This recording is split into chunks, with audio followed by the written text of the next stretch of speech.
lansia. Nah, dalam kesempatan ini, Bapak Ibu yang dikasihi oleh Tuhan Yesus Kristus, saya menjelaskan dulu kepada kita definisi pendidikan menurut Kamus Besar Bahasa Indonesia. Pendidikan adalah proses pengubahan, sekali lagi pengubahan sikap dan perilaku seseorang atau kelompok atau satu sekolah atau sebuah kelompok komsel, ya, yang mana di dalamnya terdiri dari berbagai banyak orang dalam usaha mendewasakan manusia melalui upaya pengajaran dan pelatihan. Ya. Nah, sekali lagi Bapak Ibu, pendidikan dikatakan di sinilah proses. Berarti ada tahapannya.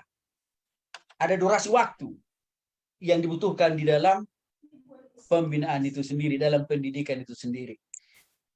Nah, proses bicara ada tahapan-tahapannya kalau kita berangkat dari SD, SMA, mahasiswa, dan seterusnya. Itu kan tahapan-tahapan tuh. Yang artinya itu juga bicara masalah tentang proses. Tujuan akhir dari semua proses di dalam tahapan-tahapan tadi, ya harus mengubah, ya, mengubah sikap hati, mengubah pola pikir, mengubah karakter, dan seluruh aspek-aspek dalam kehidupan seseorang yang atau sebuah kelompok yang sedang kita bimbing, kita bina, dan kita latih. Sehingga mereka menjadi pribadi-pribadi yang dewasa. Dalam perspektif yang lain atau dalam definisi yang lain, pendidikan dapat juga dikatakan sebagai upaya, usaha, ya, sadar atau tidak sadar, atau disengaja atau tidak disengaja, yang dilakukan kepada seseorang atau komunitas atau kelompok, ya, lainnya, untuk membagikan pengalaman kita sendiri kepada jemaat, pengetahuan kita kepada orang lain, keterampilan yang kita punya, kecakapan yang kita punya, kepada semua orang. Dalam konteks ini kita sedang bicara kepada orang dewasa, keluarga, dan lansia. Jadi, Bapak Ibu dikasih oleh Tuhan Yesus Kristus, Pak dewasa dan keluarga dan lansia itu pada prinsipnya sebenarnya adalah proses mengubah sikap hati, pikiran, perasaan, tindakan, perbuatan, bahkan seluruh aspek dalam kehidupan mereka yang harus terubahkan, yang harus terbaharui, ya, dan juga yang harus didewasakan. Maka dengan demikian, Bapak Ibu yang dikasihi oleh Tuhan Yesus Kristus, pendidikan agama Kristen di gereja, ya khususnya ya, diselenggarakan atas dasar, atas basis, atas dasar, atas prinsip-prinsip Alkitab. Sehingga dapat dipastikan pendidikan yang kita lakukan di gereja atau di sekolah-sekolah Kristiani khususnya, itu akan menopang dan menolong seseorang yang setiap orang yang kita bimbing, kita ajar untuk mempraktekkan kehidupan yang mantap, kehidupan yang konkret, kehidupan yang nyata, ya sesuai dengan prinsip-prinsip firman Tuhan. Nah, hal berikutnya yang perlu kita pahami Bapak Ibu dikasih oleh Tuhan Yesus Kristus adalah bicara tentang dasar pelaksanaan pendidikan agama Kristen. Yang pertama, mengacu kepada Ulangan pasal 6 ayat 4 sampai 9. Di mana Ulangan pasal 4 ayat 9 ini mengisahkan, menjelaskan, mengajarkan kepada kita bahwa kita diberikan tugas dan mandat oleh Tuhan untuk selalu berulang-ulang kali mengajarkan, membimbing, mendidik setiap orang. Ya. Di dalam ranah keluarga kita atau juga jemaat yang kita layani atau juga orang-orang di sekitar kita. Ulangan pasal 6 ayat pasal 9 ini seringkali juga dijadikan menjadi tradisi. Tradisi itu berarti kebiasaan ya Bapak Ibu ya. Dalam diri orang Israel yang dalam bahasa lainnya disebut istilahnya itu dalam bahasa Ibrani-nya itu adalah sema. Di mana artinya arti kata sema itu adalah dengarkan, lakukan, dan ajarkan. Ya. Dan ini adalah perintah Tuhan yang diwajibkan untuk kita lakukan, untuk kita praktekkan, untuk kita ajarkan, untuk kita peragakan kepada semua orang yang kita layani. Sema itu adalah suatu panggilan bagi Israel untuk mendengarkan firman Tuhan. Karena melalui sema itu orang Israel akan diajar untuk memilih persekutuan yang intim bersama dengan Tuhan sendiri. Nah, jadi dari perspektif ini Bapak Ibu, tugas mengajar, mendidik, membimbing, dan membina itu sekali lagi adalah tugas semua orang percaya. Ya, tugas semua orang percaya. Entah dalam kapasitas sebagai kepala rumah tangga, ibu rumah tangga, entah dalam kapasitas sebagai pemimpin di dalam pekerjaannya, dalam usahanya dan bisnisnya, ya, entah sebagai gembala dalam tataran gereja, kita ini adalah sebenarnya pendidik. Kita ini adalah pengajar. Kita ini adalah guru. Kita ini adalah dosen. Ya.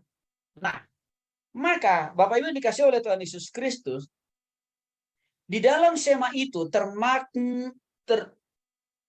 kita dapat melihat beberapa makna yang terkandung di dalam arti kata sema itu sendiri, yang mengacu kepada Ulangan pasal 6 ayat 4-9. Yang pertama, harus tertanam dalam hati orang Israel. Artinya apa? Firman Tuhan yang kita ajarkan harus termatrai, tertancap di dalam hati orang yang kita layani. Ya. Juga di dalam diri anak-anak yang kita layani. Dan itu harus menjadi bagian dari kehidupan mereka. Artinya apa? Firman Tuhan itu harus mereka praktekkan di dalam kehidupan mereka sehari-hari. Dan bahkan firman itu menjadi ciri, identitas atau pembeda diri kita dengan orang lain. Ya. Serta firman Tuhan itu akan menolong kita bagaimana membangun relasi, membangun komunikasi, membangun persahabatan, membangun kerjasama, membangun kesehatan dengan orang lain. Baik dalam tataran pelayanan, bahkan juga dalam ruang lingkup usaha dan pekerjaan kita. Jadi harus ke situ dampak daripada firman Tuhan itu sendiri. Jadi tidak boleh kita mengatakan, oh yang penting hidupku benar dengan Tuhan. Seringkali saya mendengar kata-kata seperti itu loh Bapak Ibu. Wah, yang penting hidupku benar di hadapan Tuhan. Ya.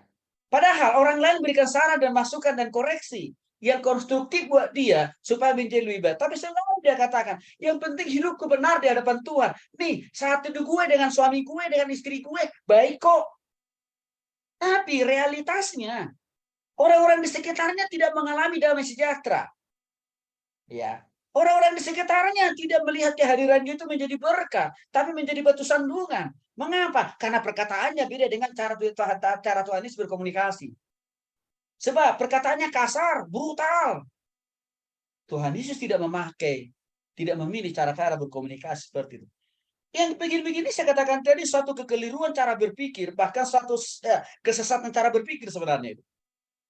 Jadi benarnya hubungan kita dengan Tuhan, persekutuan kita dengan Tuhan, relasi kita dengan Tuhan harus dibukti nyatakan, diimplementasikan. Bagaimana kita juga berkomunikasi dengan orang lain? Bagaimana kita juga bisa menjadi berkat bagi orang lain? Bagaimana kita juga bisa menjadi terang dan garam? Maka sebagai profesional, sebagai pengusaha yang konsisten mempraktekkan dan melakukan firman Tuhan harus terlihat di dalam dunia usaha, pekerjaan, dan bisnisnya. Konkretnya, bagaimana dia berkomunikasi dengan bawahannya? Masihkah memakai kata-kata kebun binatang? Masihkah mengubah, ya, mengganti nama-nama orang lain dengan nama binatang A, B, dan C? Padahal dia rajin saat teduh, padahal dia rajin baca firman Tuhan, padahal dia rajin belajar firman Tuhan. Saya kira enggak. Orang yang belajar saat teduh, belajar memahami firman Tuhan benar, harus terlihat juga dari cara komunikasi, tindak tanduk, dan perbuatannya. Karena saya katakan tadi, sema itu tidak hanya sekedar kita beres dengan Tuhan, tapi sema itu mengandung arti kita harus beres juga dengan orang-orang lain. Nah, hal yang kedua yang menjadi dasar pelaksanaan pak itu adalah Matius pasal 28 ayat 20, di mana dikatakan, ajarlah mereka melakukan segala sesuatu yang telah kuperintahkan kepadamu, kata Yesus. Ini juga menjadi alasan kuat, dasar kuat, mengapa kita wajib harus mengajar orang, membimbing orang, membina orang, memuridkan orang. Ya, dewasa, keluarga, atau lansia. Maka untuk itu saya katakan tadi Bapak Ibu, iya, terserah umur orang itu. Iya, jauh puluhan tahun dari kita karena kita masih muda. Jangan kita menganggap nggak mungkinlah saya, khotbah saya, ajaran saya didengar. Jangan berpikir begitu. Yang penting kita harus menyelidiki apa, mempraktekkan apa yang kita lakukan. Artinya tugas kita juga membimbing dan membina mereka-mereka walaupun mungkin dari sudut usia, dari sudut pengalaman, dari sudut apalagi pekerjaan, usaha dan bisnis, ataupun dari sudut penghasilan. Mereka lebih besar penghasilannya, keuntungannya. Nggak peduli. Bagi kita, kita harus melakukan firman Tuhan. Mengajar, mengajar, mengajar, dan mengajar. Ya. Dari perspektif hukum yang berlaku di Indonesia, minimal alasan dasar mengapa penting pendidikan itu juga diatur dalam Undang-Undang Dasar 45 pasal 28 dan juga pasal 29. Kita tahu isi daripada dua pasal ini. Pasal 28 menegaskan tentang setiap orang memeluk agama dan beribadat menurut agamanya. Memilih pendidikan dan pengajaran, memilih pekerjaan dan memilih kewarganegaraan, memilih tempat tinggal. Itu hak semua warga negara Indonesia. Jadi untuk itu Bapak Ibu dikasih oleh Tuhan Yesus Kristus. Silahkan Bapak Ibu suatu saat mungkin dikasih Tuhan visi lewat proses pembelajaran ini. Saya mau buka PAUD di gerejaku. Silahkan, saya berdoa berharap Bapak Ibu lakukan itu. Atau mungkin juga suatu saat dari PAUD itu Bapak Ibu dikembangkan visinya oleh Tuhan, buka kelas TK. Silahkan. Itu hak Bapak Ibu dilindungi oleh konstitusi. Dilindungi oleh undang-undang untuk membuka itu. Bahkan sampai perguruan tinggi sekalipun Bapak Ibu punya hak untuk membukanya. Ya. Pasal 29 menekankan negara menjamin kemerdekaan tiap-tiap penduduk untuk memeluk agamanya masing-masing dan untuk beribadah menurut agamanya dan keyakinannya. Artinya, dasar-dasar Alkitab yang kita ajarkan di gereja itu didukung oleh Undang-Undang Dasar 45. Dilindungi oleh negara. Maka untuk itu kita tidak perlu takut, tidak perlu ragu untuk mengajarkan firman Tuhan kepada setiap orang kita layani. Nah, turunan dari Undang-Undang Dasar 45 ini adalah Undang-Undang Republik Indonesia Nomor 20 tahun 2003 yang sering disikat dengan Sisdiknas. Undang-undang ini lebih mengerucut, mengatur tentang pelaksanaan pentingnya pendidikan itu di dalam kehidupan setiap masyarakat Indonesia. Pasal ketiga mengatakan pendidikan nasional berfungsi mengembangkan kemampuan dan membentuk watak peradaban bangsa yang bermartabat dalam rangka mencerdaskan kehidupan bangsa. Pendidikan itu bertujuan mengembangkan potensi peserta didik agar menjadi manusia yang beriman. Menarik sebenarnya ini. Undang-undang kita, hukum di Republik ini selalu menekankan bahwa basis pertama, dasar pertama, tujuan pertama daripada pendidikan itu adalah membuat orang beriman, Bapak Ibu. Luar biasa ini. Maka dalam konteks itulah sebenarnya peran sekolah-sekolah Kristiani, peran pendidikan di gereja menjadi sangat penting. Negara kan tidak bisa melakukan itu secara detail. Maka untuk itulah negara kerjasama dengan gereja, kerjasama dengan yayasan Kristen, kerjasama dengan sekolah-sekolah teologi, termasuk kita, untuk mencerdaskan kehidupan umat manusia, masyarakat Indonesia, dan juga untuk membuat orang beriman kepada Tuhan. Ya. Nah, pasal 12 ayat 1 juga dikatakan, jelas di sana setiap peserta didik pada setiap satuan pendidikan berhak mendapatkan pendidikan agama sesuai dengan agama yang dianutnya. Pasal inilah yang sering saya pakai untuk menggedor kampus-kampus di Bandung. Dan ada beberapa kampus dengan sengaja mereka tidak memfasilitasi dosen agama Kristen di kampus itu. Bahkan dipaksa mahasiswa Kristennya untuk ikut serta-merta belajar agama orang lain. Itu tidak boleh. Itu melanggar HAM. Karena jelas peraturan Sisdiknas itu tidak boleh satu orang pun siswanya harus diajar oleh guru yang satu agama dengan dia. Satu orang pun mahasiswanya harus diajar oleh dosen yang satu agama dengan dia. Walaupun mungkin kampus itu afiliasinya adalah agama tertentu. Kewajiban bagi kampus itu untuk menyediakan dosennya, guru agamanya yang satu agama. Nggak boleh digabung dengan dosen agama yang lain. Nggak boleh. Pasal ini yang saya pakai. Akhirnya kampus-kampus itu tobat, sadar, dan mereka hanya mengatakan, yaudah deh Pak Tony, kami terima kasih udah diingatkan dengan peraturan pemerintah ini Pak. Yaudah deh, kami serahkan mahasiswa kami Pak Tony yang ngajarin. Bapak Ibu yang dikasih oleh Tuhan Yesus Kristus, kadang-kadang kita orang Kristen kita tidak tahu hak kita. Kita hanya tahunya kewajiban kita, dan ini salah besar. Maka saya mendorong Bapak Ibu Saudara yang masih muda, ayo. Setelah selesai Bapak Ibu lulus dari kampus kita ini, saya dorong Bapak Ibu, ya, cari sekolah-sekolah yang belum ada guru agamanya. Bapak Ibu berhak menjadi guru di situ. Pakai undang-undang ini. Kalau Bapak Ibu nanti misalkan Pak Tony nggak tahu caranya membuat surat pengajuannya dan lain sebagainya, nggak apa-apa. Nanti Bapak Ibu suatu saat nanti minta Pak Tony tolong bantukan saya bagaimana membuat surat pengajuan dia ke kampus yang bersangkutan. Saya ajarin. Ya. Bahkan di dalam Undang-Undang RI nomor 20, Undang-Undang Sistem itu jelas sekali bukan hanya gurunya harus satu agama, bukan hanya dosennya satu agama, tapi apa? Kurikulumnya. Materi pembelajarannya juga harus difasilitasi oleh kampus itu dengan berbasiskan keyakinan dan agama mahasiswa atau siswa yang bersangkutan. Jadi artinya apa? Bukan hanya dosennya atau gurunya harus satu agama, tapi apa? Materi kurikulumnya juga harus berbasiskan berdasarkan Alkitab. Nggak boleh berdasarkan apa? Kitab orang lain, nggak boleh. Nggak boleh. Itu melanggar undang-undang.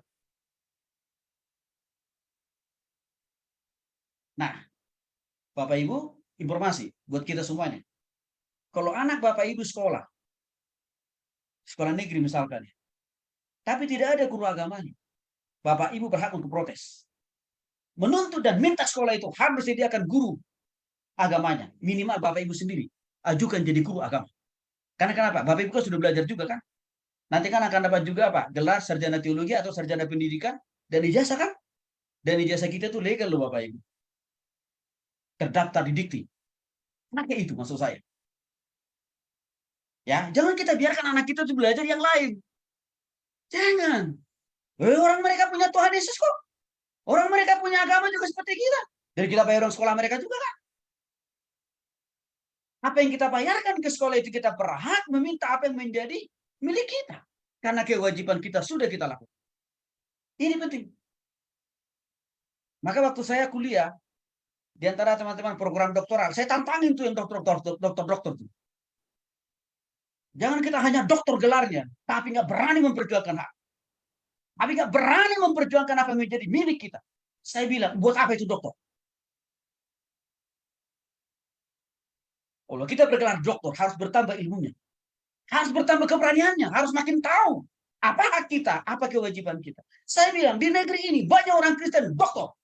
Tapi pengecut saya bilang. Banyak sekolah anak-anak Kristen. Diajar oleh apa? Guru agama lain. Yang tidak satu agama, yang tidak satu keyakinan. Dan kita membiarkan itu, saya bilang. Saya bilang, saya nggak rela. Karena kenapa? Itu adalah bagian daripada apa? Secara tidak langsung. Anak kita itu digiring loh Bapak Ibu. Untuk ujung-ujungnya satu saat apa? Tinggalkan Yesus kan? Apalagi pendidikan itu dimulai dari kecil loh Bapak Ibu. Bahkan ada beberapa waktu itu kampus ngeyel, saya ancam. Kalau kampus ini tidak mau taat sama undang-undang, saya akan tulis surat ke presiden supaya kampus ini cabut izinnya. Karena tidak mau taat dengan undang-undang saya. Nah, Bapak Ibu kita ini orang Kristen itu saya harus katakan kita itu luar biasa baiknya. Luar biasa kita taatnya sama pemerintah. Tapi kadang-kadang kita tidak berani meminta hak kita, padahal kewajiban kita bayar pajak sudah kita lakukan. Ruang kesempatan buat Bapak Ibu memperjuangkan, meminta dan menagih hak kita besar. Ya, maka tolong digunakan kesempatan ini, pembelajaran ini buat kita Bapak Ibu. Saya sering kali katakan ilmu itu yang pertama adalah membuat kita berani memperjuangkan apa yang menjadi hak kita. Itu salah satu dampak dari pengetahuan yang kita punya. Gelar itu harus membuat kita berani meminta hak kita. Karena kita sudah melakukan kewajiban. Karena undang-undang melegalkan, melindungi, menaungi, bahkan mendorong fasilitasi kita loh Bapak Ibu. Orang Kristen mengajarkan prinsip-prinsip Alkitab. Tidak ada anak-anak kita, bahkan juga bagi sekolah-sekolah lain di mana anak kita sekolah. Apa tujuan pendidikan agama Kristen? Satu, mengajarkan firman Tuhan, sudah jelas. Dasarnya, prinsipnya, Harus firman Tuhan. Sehingga apa? Itu menjadi patokan bagi setiap anak didik kita. Dan juga menjadi standar moral, pola pikir, dan juga dalam aspek yang lain. Ya, karena 2 Timotius 3:6 mengatakan segala tulisan dihasilkan oleh Allah bermanfaat untuk mengajar, menyatakan kesalahan, memperbaiki kelakuan. Dan ini sangat relevan sekali dengan tujuan pendidikan. Sesuai dengan Undang-Undang 45 pasal 28 juga pasal 29 dan juga peraturan Sisdiknas tadi Bapak Ibu. Firman Tuhan bermanfaat mengajar, menyatakan kesalahan. Maka untuk itu peran pendidikan agama Kristen, peran pendidikan Kristen sangat penting. Peran Bapak Ibu di gereja ya sangat besar loh. Sangat besar. Hal yang kedua, pendidikan agama Kristen itu harus membuat seseorang bertobat pada Kristus alias berjumpa dengan Tuhan kan Bapak Ibu. Jangan sampai kita berbusa-busa ngajarin orang, tapi tidak menuntun dia bertobat pada Kristus. Jangan. Pelajaran firman Tuhan harus menuntun orang berjumpa dengan Tuhan, bertobat kepada Kristus, terima Yesus secara pribadi dalam hatinya. Salah satu misi besar saya, tujuan saya yang paling paling pokok di dalam mengajar mata kuliah agama di perguruan tinggi umum itu Bapak Ibu, menobatkan mahasiswa itu untuk bertobat berjumpa dengan Yesus.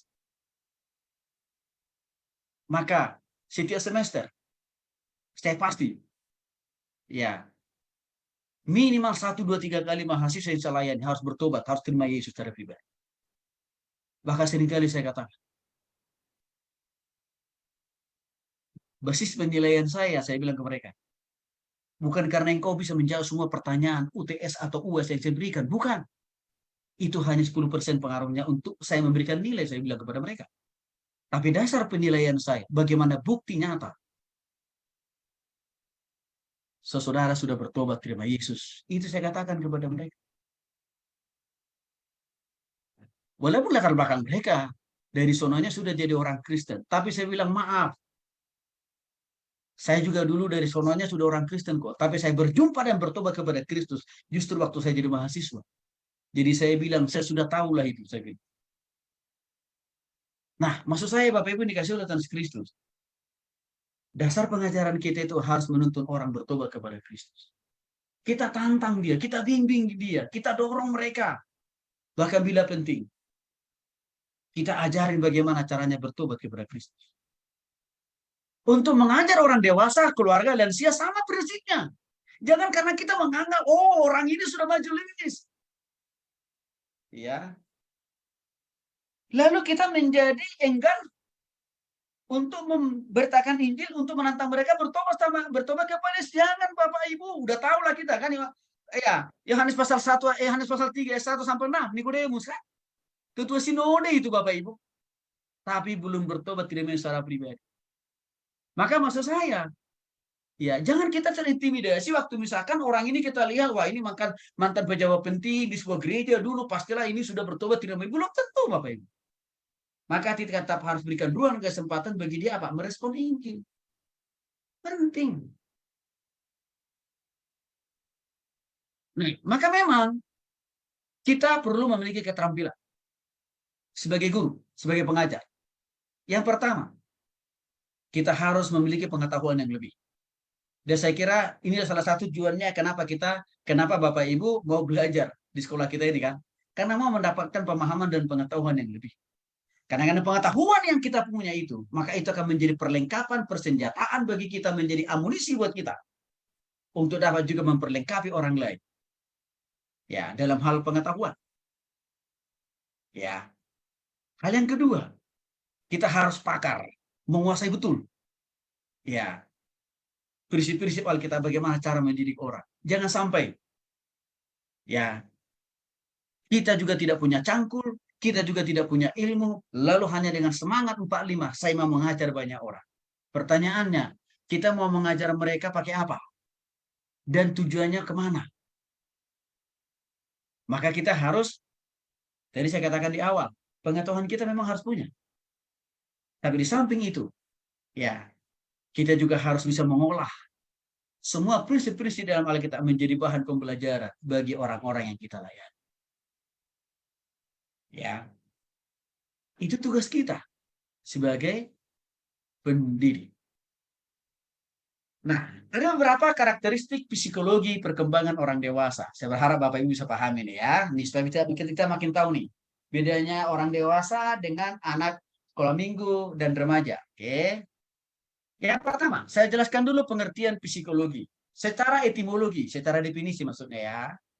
Psikologi berasal dari bahasa Yunani yaitu psyche, artinya jiwa atau logos. Atau sering juga dimaknai psikologi itu ilmu kejiwaan. Ya, atau ilmu mempelajari tentang kejiwaan seseorang dan berbagai macam gejala-gejala yang terjadi. Ya. Nah, menurut Aristoteles, psikologi adalah ilmu yang menggali, menggumuli gejala jiwa manusia. Ya, jadi contoh misalkan seseorang yang sakit jiwa ya, ini ilmu psikologi akan dipakai menjadi pendekatan. Salah satu contoh saja. Kita cukup dihebohkan dengan sebuah kasus yang lagi hari-hari ini lagi diproses oleh polisi. Ada seorang anak, dia membunuh bapak mamanya, termasuk kakaknya. Iya, dengan sianida. Pasti Bapak Ibu tahu. Ya, kan udah ditangkap polisi orangnya. Coba Bapak Ibu. Ya. Dan rencana pembunuhan itu 2 kali loh. Pertama, sianidanya dicampurkan dulu ke sebuah minuman. Saya lupa minumannya apa gitu. Lalu gagal, nggak langsung mati bapak mamanya. Lalu setelah itu dicampurkan lagi dengan minuman yang lain. Disitulah koidnya bapak mamanya. Kalau kita lihat orang itu secara fisik, nggak ada kurangnya. Secara fisik nggak ada kurangnya. Sehat kok. Badannya besar. Tapi coba Bapak Ibu. Bapak mamanya adiknya dibunuh. Baru ada yang fenomenal ya. Ada 2 kasus loh. Pembunuhan di negeri ini pakai sianida. Dulu kasusnya Jessica. Oke. Baru yang ini terbaru nih. Nah, orang ini kelihatannya secara fisik nggak ada yang kurang. Tetapi secara kejiwaan bermasalah orang. Disitulah peran ilmu psikologi. Artinya apa? Kita hamba Tuhan Bapak Ibu perlu belajar ilmu psikologi loh. Ya, jadi saya berharap kita jangan anti ilmu psikologi. Jangan. Karena semua ilmu itu berasal dari Tuhan. Saya ulangi sekali lagi. Semua ilmu itu berasal dari Tuhan dan bersumber dari Tuhan. Maka untuk itu Amsal pasal 1 ayat 7 berkata, takut akan Tuhan, permulaan ilmu pengetahuan. Jadi kalau orang belajar ilmu kedokteran, itu juga atas restu dari Tuhan. Artinya dari Tuhan juga itu ilmu itu tuh. Kalau belajar orang tentang psikologi, itu juga ilmu itu berasal dari Tuhan kok. Maka untuk itu kita sebagai hamba Tuhan perlu belajar ilmu psikologi walaupun tidak perlu menguasai. Tapi minimal kita boleh mengambil mana yang relevan dengan kebutuhan pelayanan kita. Seorang guru, seorang dosen, hamba Tuhan harus belajar ilmu psikologi. Supaya dia tahu bagaimana cara yang paling efektif melayani setiap jemaat yang dilayani. Nah, lalu berikutnya, pengertian perkembangan adalah perubahan hidup ke arah yang lebih sempurna. Yang terjadi dari proses terbentuknya individu sampai akhir hayat. Jadi pengertian perkembangan itu adalah bagaimana menelisik dan menilai, mempelajari seseorang itu waktu dia belum ada menjadi ada. Berarti start awalnya sejak dari rahim. Sampai nanti dia dipanggil oleh Tuhan. Ini yang dimaksud dengan perkembangan. Itu baru dalam ranah perkembangan fisik loh itu Bapak Ibu. Perkembangan rohani juga harus kita tahu. Maka nanti kita akan lihat. Ada beberapa perkembangan rohani yang dimiliki oleh setiap manusia di dunia ini. Nah, psikologi perkembangan dapat kita simpulkan adalah ilmu yang mempelajari tingkah laku individu dalam perkembangannya dan latar belakang yang mempengaruhinya. Jadi saya katakan tadi, seorang anak muda tadi, kok kenapa dia rela tega-teganya membunuh orang tua sendiri dan juga adik kakaknya? Iya, pasti ada yang bermasalah dengan kejiwaan orang ini. Karena pasti ada yang mempengaruhi perkembangan kejiwaan orang itu. Entah orang lain, bisa juga melalui informasi yang dia baca di media online atau juga YouTube. Sehingga dia mengambil pola itu, mengambil cara itu, bahkan terpikir dia bagaimana menghabisi kedua orang tua. Manfaat ilmu psikologi dan perkembangan sangat penting buat kita sebagai guru, sebagai hamba Tuhan. Karena kita akan diajar bagaimana mengetahui tingkah laku setiap individu sesuai dengan tingkatan usia perkembangan, jenis kelamin, profesi, dan pekerjaan. Oke. Yang kedua, ilmu psikologi akan menolong kita mengetahui tingkat kemampuan individu pada setiap fase perkembangan. Contohnya, nanti akan kita belajar khususnya di sini nih. Orang dewasa itu dibagi dalam beberapa klasifikasi. Ada namanya dewasa muda, dewasa menengah, bahkan ada dewasa tua. Nah, kita nanti akan dapat gambaran itu nanti. Nah, saya lihat Bapak Ibu udah nggak sabar, kita langsung lanjut aja dulu. Oke, kita masuk. Psikologi orang dewasa dibagi dalam 3 bagian. 1, dewasa dini. Dewasa dini ini dari usia 18 tahun sampai usia 34 tahun. Nah, saya tidak tahu Bapak Ibu ada yang masih di dalam tataran usia ini atau tidak. Tapi nggak apa-apa. Ya, coba kita sambil berpotret terhadap diri kita hari ini. Bercermin terhadap materi. 1. Secara fisik, psikologi orang dewasa usia 18 sampai 34 tahun. Ya, sejak usia sekitar 25 tahun terjadi perubahan. Baik perubahan fisik. Dan itu sangat terlihat perubahan-perubahan itu lebih bersifat kuantitatif daripada kualitatif. Jumlah maksudnya di sini. Ya, kuantitatif itu kan jumlah, sedangkan kualitatif itu kualitas, bobot. Ya, itu akan semakin terlihat jelas di dalam usia 25 tahun. Oke. Secara berangsur-angsur kekuatan fisik mengalami kemunduran. Ya, ini tataran 18 sampai dengan 34 ya Bapak Ibu ya. Sehingga lebih mudah terserang penyakit. Nah, tapi bagaimanapun juga seorang masih tetap cukup mampu dan cukup kuat bisa menjaga kesehatannya, rajin berolahraga, tentu berbeda. Ya. Dia akan lebih lama mengalami penurunan itu sebenarnya secara fisik. Karena dia ada pemeliharaan. Maka contohnya begini Bapak Ibu.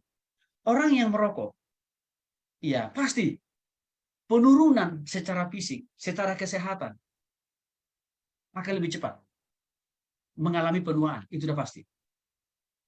Ya, salah satu contoh saja. Atau misalkan orang yang sudah menjadi kebiasaan mengkonsumsi alkohol. Ya, akan begitu cepat dia mengalami penurunan secara fisik. Ya, dan juga secara jiwa udah pasti. Ya, termasuk secara rohani. Orang yang mabuk tidak mungkinlah makin bertambah rohani kan Bapak Ibu. Yang jelas makin bertambah rohana dia. Ya. Oke. Nah, cara berpikir orang usia 18 sampai 34. Berpikir positif. Bahkan orangnya kreatif. Bahkan masih produktif kok sebenarnya usia ini. Kemampuan menyatakan pendapat dan kebijaksanaan dan kemampuan menerima kegagalan keberhasilan. Dia masih lebih kuat lah dalam usia-usia seperti ini. Ya. Nah, bagaimana emosinya? Emosi usia dewasa dini 18 sampai 34 timbul kekhawatiran tentang pekerjaan. Kalau dia belum menikah, juga muncul kekhawatiran yang luar biasa.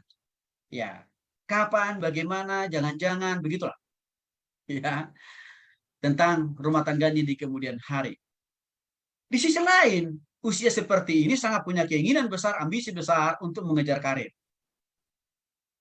Ya, bahkan memimpikan keluarga yang harmonis, kesehatan yang baik. Ya, dan dalam usia seperti ini biasanya masih cukup kuat, masih senang berkompetisi dengan orang lain. Oke, nah jadi dengan kita lihat ini, hal yang positif, hal negatifnya nanti Bapak Ibu bisa melihat. Berarti pola pembinaan saya, pola pengajaran saya untuk yang usia begini gimana? Kira-kira itu maksudnya nanti. Secara sosial, mulai menyesuaikan diri dengan pekerjaan. Ya, karena ini kan masa-masa usia produktif. Dan mulai merasa bahwa menikah itu penting. Dia dikasih tanggung jawab, dia senang. Maka Bapak Ibu, ya orang-orang seperti ini sebenarnya kalau kita kasih ruang dan kesempatan, ya membantu menjadi tim pelayanan kita di gereja, ini menjadi orang-orang hebat sebenarnya. Dan gereja kita itu menjadi gereja yang hidup. Karena kita bisa melihat, usia seperti ini misalnya, seperti ini usia yang sangat produktif. Ya.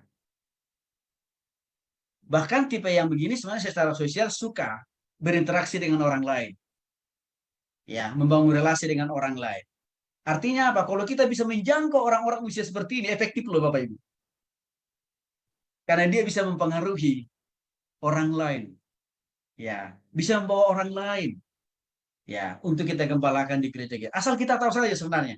Di mana mereka punya kelebihan secara fisik, secara pikiran, emosi, dan juga sosial. Bagaimana dengan spiritualnya? Usia 18 sampai 34 secara spiritual, Bapak Ibu yang dikasih oleh Tuhan Yesus Kristus, memperhatikan relasi pribadi dengan Tuhan seperti hubungan suami istri. Jadi usia seperti ini sebenarnya ada suatu keinginan yang besar untuk mencari Tuhan. Untuk menemukan Tuhan. Untuk hidup bergaul bersama dengan Tuhan. Artinya ini peluang loh Bapak Ibu. Kalau kita menemukan usia-usia seperti ini di dalam pelayanan kita. Senang mereka terlibat di dalam ibadah yang konsisten. Ya, apalagi komsel yang konsisten, persekutuan doa yang konsisten, senang mereka di situ. Ya, bahkan mereka sangat senang terlibat di dalam kegiatan gereja. Nah, sekali lagi, Bapak Ibu dikasih oleh Tuhan Yesus Kristus, yang kita melihat potret orang dewasa dini ini dalam usia 18 sampai 34. Berarti Bapak Ibu harus bisa mengklasifikasikan berapa persen kita punya jemaat yang di usia-usia seperti ini. Ya, Bapak Ibu layani mereka, bimbing mereka, didik mereka, lalu Bapak Ibu kasih kepercayaan buat mereka. Kembangkan mereka punya potensi, sehingga dengan pengembangan potensi itu, mereka akan bisa membawa lebih banyak lagi jiwa. Ya, untuk kita gembalakan. Ya, oke. Yang kedua,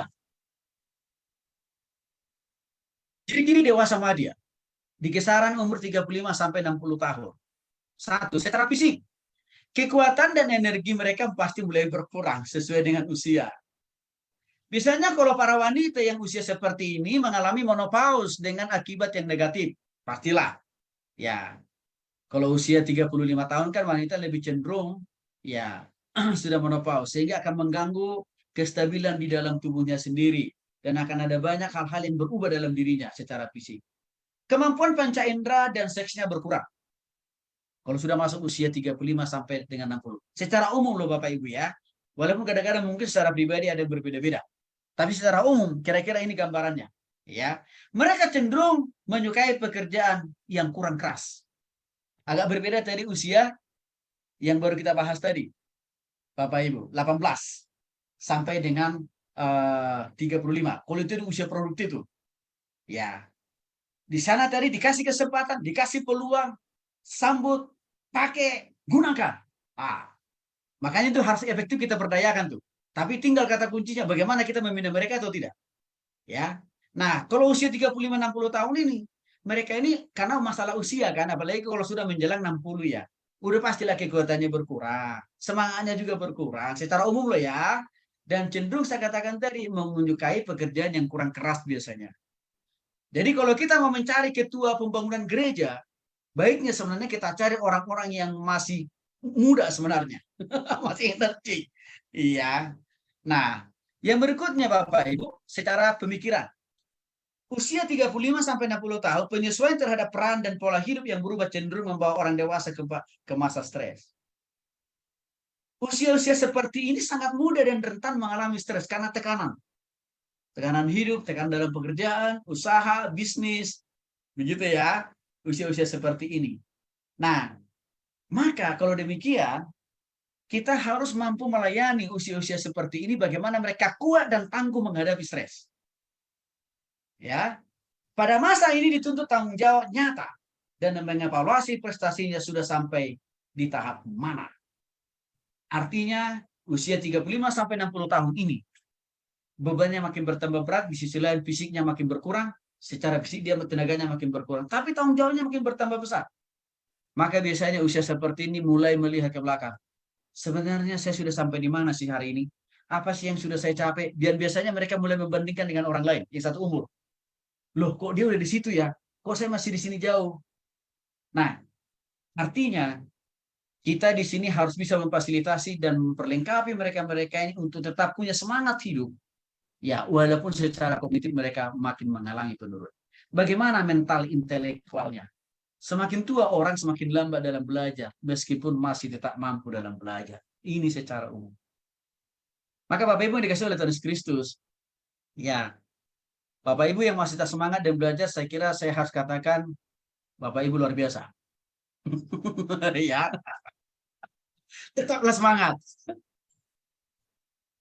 Walaupun mungkin, ya, cara kita memahami, mengingat, nggak sama lagi dengan dulu waktu kita SD. Nggak apa-apa. Allah juga maha tahu kok. Allah juga maha mengerti. Pak Tony juga maha paham, Bapak Ibu Saudara. Ya, yang penting Bapak Ibu semangat, lakukan bagian itu aja kok. Saya nggak minta lebih,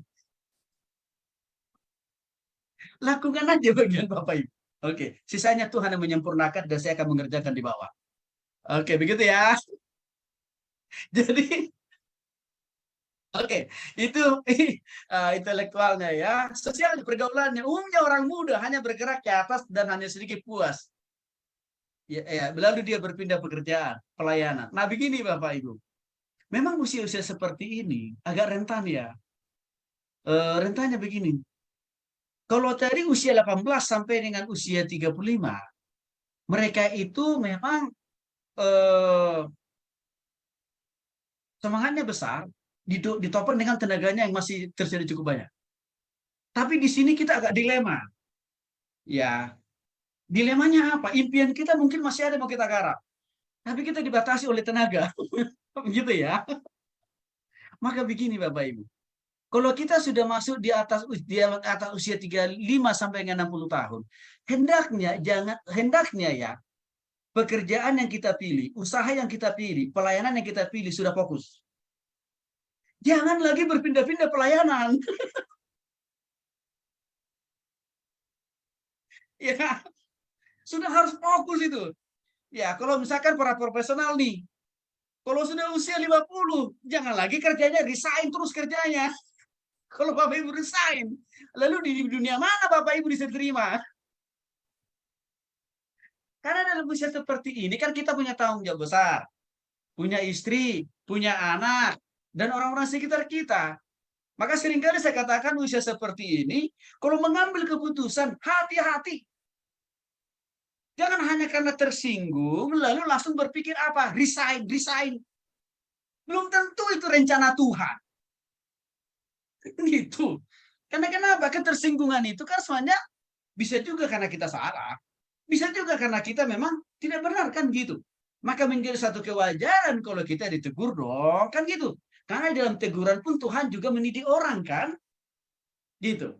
Nah, jadi saya katakan tadi, Bapak Ibu dikasih oleh Tuhan Yesus Kristus, ya, kalau kita dalam masuk usia 35 sampai 60 tahun, jangan lagi senang berpindah-pindah pekerjaan. Jangan lagi senang berpindah-pindah tempat pelayanan. Jangan. Karena waktu hidup kita makin singkat, tenaga kita makin berkurang, maka harus sudah mulai fokus. Ya. Nah, bagaimana dengan perasaannya? Usia seperti ini, ya, tentu perasaannya juga akan serta-merta mengalami penurunan. Ya, termasuk apa? Kemampuan pengendaraan, ya, penglihatan udah pasti menurun. Ya, bahkan kadang-kadang kalau dia sudah sampai mendekati umur 60 tahun, bisa juga muncul merasa tidak berguna, merasa harga diri tidak lagi apa namanya di sini, tidak lagi seperti dulu waktu masih muda. Dan bahkan saya katakan tadi, berpotensi sekali umur-umur seperti ini rentan dengan depresi. Ya. Tapi ada hal yang positif. Dalam usia 35 sampai 60 tahun ini, sifatmu suka menolong orang lain itu masih ada. Ya. Dan usia seperti ini, biasanya secara umum orang makin bertambah bijaksana. Karena kenapa? Belajar dari persoalan, pergumulan hidup di masa lalu yang jatuh bangun, dia banyak belajar dari situ untuk menjadi lebih baik. Ya. Lalu bagaimana dengan hal-hal yang berhubungan dengan kehidupan rohani atau spiritual?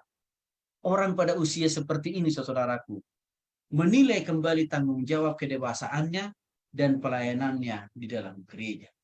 Artinya begini, usia seperti ini mulai melihat seberapa signifikankah, ya, seberapa pentingkah hidup saya di mata Tuhan. Dan juga, ya, seberapa besar yang bisa saya lakukan untuk mendukung pekerjaan Tuhan di gereja atau di pelayanan di mana saya berada. Artinya ini positif. Positifnya di mana? Ada keterbukaan untuk memberi lebih banyak kepada Tuhan. Waktu, tenaga, pikiran. Karena ini kan sudah termasuk kategori, ya, orang-orang berkeluarga kan ini Bapak Ibu ya, lansia. Maka ini harus kita bimbing kelompok-kelompok ini dengan baik. Dan biasanya mereka lebih toleran kepada orang lain. Lebih terbuka, ya, terhadap orang lain. Ya, ini ciri usia dewasa. Ciri berikutnya dewasa lanjut, berarti 60 tahun ke atas. Secara fisik, udah pasti usia 60 tahun ke atas ini mengalami penurunan secara fisik, termasuk daya ingatnya juga makin berkurang, bahkan penglihatannya juga pasti semakin berkurang. Biasanya yang dulu, ya, tubuhnya sangat begitu tegap, gitu ya, tapi lama-kelamaan akan mengalami pembungkukan dan bahkan juga akan terasa makin kecil. Bahkan garis pinggang makin melebar. Begitu Bapak Ibu ya.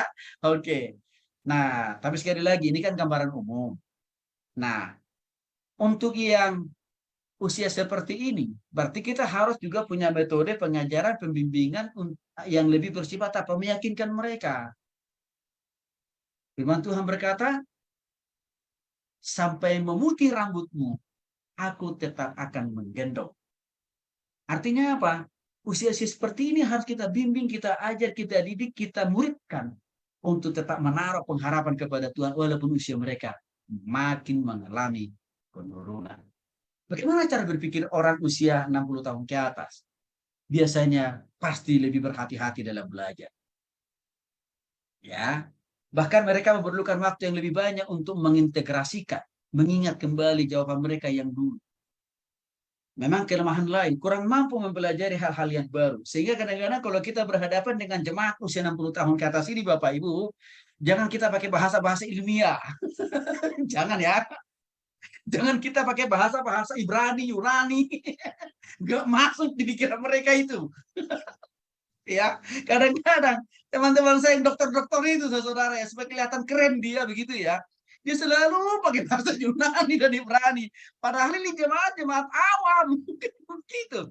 Sehingga kadang-kadang saya jadi korban. Korban apa? Menjawab kembali pertanyaan mereka. Pak Tony, kemarin pendeta saya bilang begini, begitu. Saya nggak ngerti, Pak. Dari awal sampai selesai khotbah beliau. Apa sih artinya? Gitu.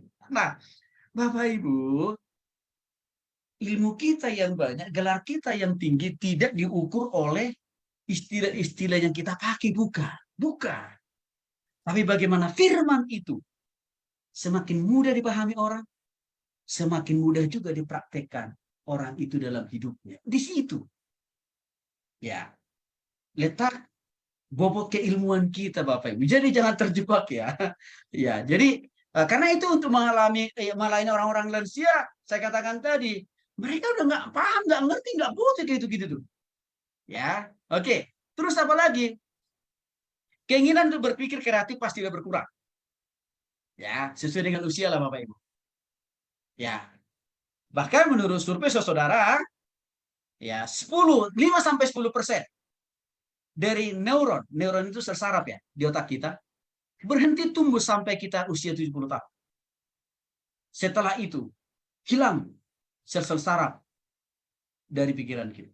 Jadi satu kewajaran kalau usia seperti ini tidak lagi punya kemampuan untuk memahami sesuatu hal yang rumit, maka untuk itu jangan kita membuat mereka jadi puyeng, jadi pusing memahami itu firman. Karena kita tidak menerjemahkan, menjelaskan lebih detail dan sederhana bagi mereka. Bahkan Bapak Ibu Saudara, untuk melayani usia seperti ini, jangan kita pakai gaya berkhotbah tanpa intonasi, tanpa titik koma. Artinya begini, jangan terlalu cepat khotbahnya. Sampai malaikat pun nggak hafal kita ngomong apa. Begitu ya. Jadi, karena ini kan usianya beda Bapak Ibu. Begitu ya. Nah, yang berikutnya, bagaimana dengan hubungan sosial mereka dengan orang lain? Semakin lanjut usia seseorang, mulai melepaskan diri dari keterbatasan yang dimilikinya. Artinya begini, orang sudah dalam usia seperti ini biasanya, ya Bapak Ibu, mereka secara umum tidak lagi ya mempertahankan total apa yang dia punya itu harus menjadi miliknya. Tapi mulai ada kerelaan untuk berbagi kepada orang lain, memberi kepada orang lain. Saya jadi ingat, Bapak Ibu, teman saya, dosen kita juga, dia melayani kaum lansia. Dan ini janda-janda loh Bapak Ibu. Kan begitu ya. Dia bilang begini, Pak Tony tahu udah berapa tahun ini pelayanan lansia ini? Dia bilang ke saya, paling-paling juga 10 tahun. Saya bilang begitu ya. Bukan Pak Tony, ini sudah 50 tahun. Oh begitu ya Pak. Nah, suatu saat beliau undang saya untuk melayani ibu-ibu lansia itu Bapak Ibu. Saya lihat betul, udah pada tua, itu udah di atas 70 tahun. Tapi menarik. Teman saya ini katakan begini, Pak Tony tahu, setiap kali kita ibadah nggak ada persembahan loh Pak. Oh gitu ya, iya. Artinya Pak Tony, saya nggak ngarap 1 sen, 1%, 1 rupiah pun dari mereka ini. Saya tahu mereka sudah tidak lagi punya penghasilan. Saya tahu mereka mungkin juga tidak lagi tinggal dengan sejahtera, dengan makmur di rumah anak-anak. Saya tahu Pak. Saya tahu mereka ini juga lebih banyak yang sudah penyakitan. Tapi dia bilang begitu, Pak Tony, saya begitu bahagianya melayani mereka. Bapak Ibu dikasih oleh Yesus Kristus. Konsistensi kesetiaan hamba Tuhan yang satu ini melayani lansia ini sudah 50 tahun lebih. Rupanya Tuhan tidak menutup mata. Rupanya Tuhan tetap peduli akan segala kebutuhan dan keperluan. Walaupun bukan dari lansia itu datangnya. Lalu datangnya dari siapa? Dari anak-anak lansia itu. Baik-baik Ibu Saudara bayangin. Waktu anak-anaknya melihat mamanya yang dulu yang galak, yang garang, bertobat dan berubah. Anak-anaknya kagum. Dan anak-anaknya bertanya, siapa yang membimbing anak mama saya ini jadi lebih baik? Siapa yang mendidik mami saya ini menjadi lebih berubah? Lalu maminya cerita, saya dilayani oleh seorang pendeta A. Singkat cerita, anak-anak mereka mencari nomor kontak Pak Pendeta ini. Untuk apa mereka cari? Hanya mengatakan terima kasih. Dan mereka mengambil komitmen untuk mendukung pelayanan Pak Pendeta ini. Sampai hari ini. Bapak Ibu, ya saya katakan tadi, saya sering katakan ya, jangan bertuhan sama jemaat. Jangan bertuhankan orang kita lain, jangan. Harus tetap Tuhan. Supaya Tuhan diluasa, memberkati kita. Memakai siapa saja sesuka hati Tuhan. Menyalurkan berkatnya buat kita. Bapak Ibu, ini juga orang potensi untuk kita layani. Ya, bagaimana dengan emosi mereka? Mereka ini sudah pasti lebih cenderung bergantung kepada orang lain. Sudah pasti, karena secara fisik. Ya, bahkan cenderung mengenang sesuatu yang sudah terlewatkan. Maka Bapak Ibu, biasanya kalau Bapak Ibu ketemu usia-usia 60 tahun ke atas, ceritanya tidak pernah berubah. Ceritanya apa? Dulu waktu masih kecil. Dan kadang-kadang cerita itu sudah puluhan kali kita dengar. Maka Bapak Ibu, kakek, nenek, opung-opung, ya, sering begitu kan? Nah, kita harus sabar. Mendengar cerita itu walaupun sudah berpuluh-puluh kali kita dengar. Karena kenapa? Ya memang secara psikologis di situlah mereka. Mengapa? Karena kita pun juga sama kok, nanti suatu saat juga akan membuka lagi rekaman yang lama. Saudara, kita harus punya tingkat kesabaran yang lebih untuk melayani orang-orang usia 60 tahun. Secara rohani mari kita lihat. Menurunnya kehadiran dan partisipasinya dalam kegiatan gereja udah pasti karena secara fisik kan Bapak Ibu. Kadang-kadang tingkat kepercayaan semakin menurun juga. Karena dibarengi dengan penurunan secara fisik. Sehingga mereka kadang-kadang mungkin datang hari ini, minggu ini, minggu besok nggak datang lagi. Tapi saya harus mengatakan kepada Bapak Ibu, kalau kita konsisten membina kaum-kaum usia 60 tahun ke atas ini, mereka ini menjadi orang yang luar biasa di tangan Tuhan. Ya, artinya apa? Pribadi-pribadi usia 60 tahun ini efektif di tangan Tuhan, tidak dalam tangan Tuhan. Ada 20% yang saya layani hari-hari ini Bapak Ibu. Di kisaran usia 60 tahun ke atas. Ada 20%. Dan saya melihat, waktu saya mencoba mengajar, membimbing, memberikan mereka sesuai dengan kelompok usia mereka. Tentu tadi saya katakan untuk melayani orang begini kan harus pakai bahasa yang mudah dimahami, dimengerti. Harus juga memberikan contoh-contoh yang dekat dengan kehidupan mereka. Kan gitu. Saya melihat orang-orang usia 60 tahun ini justru banyak membantu pelayanan saya. Dengan cara apa? Saya bisa menjangkau sanak famili dan saudara mereka. Saya bisa melayani anak-anak mereka. Bahkan, di sisi lain Bapak Ibu, Tuhan pakai juga mereka menjadi saudara mereka. Bapak Ibu sebagai pendeta, khususnya, tolong, yang ini juga harus kita garap.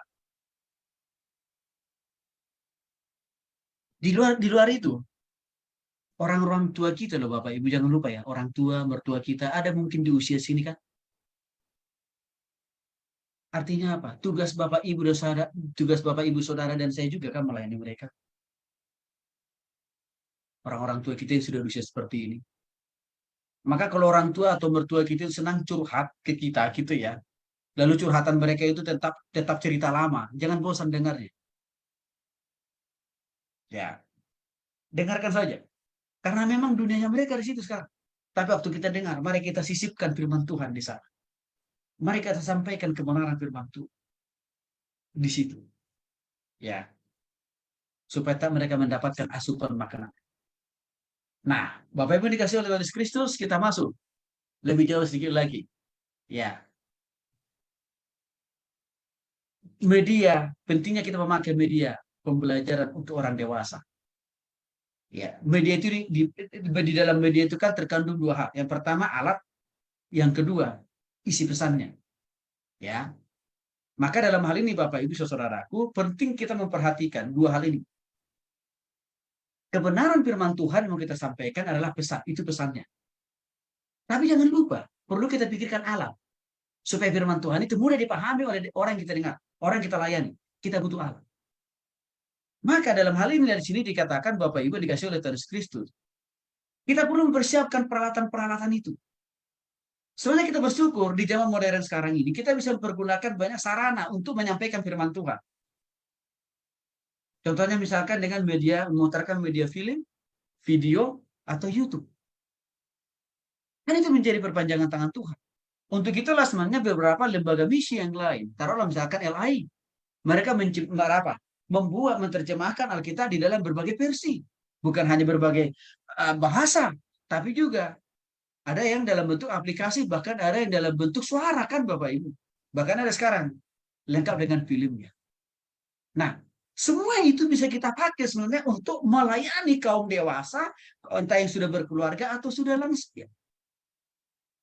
Dan saya biasanya selalu memvariasikan semua sarana-sarana itu untuk menolong orang-orang yang saya layani. Karena media itu menjadi sangat penting. Sebab media memperjelas pesan yang kita sampaikan, tidak hanya bersifat teori, tapi juga praktek. Maka perlu kita kolaborasikan khotbah pengajaran kita kepada jemaat, apakah dalam bentuk ibadah minggu, apakah dalam bentuk komsel.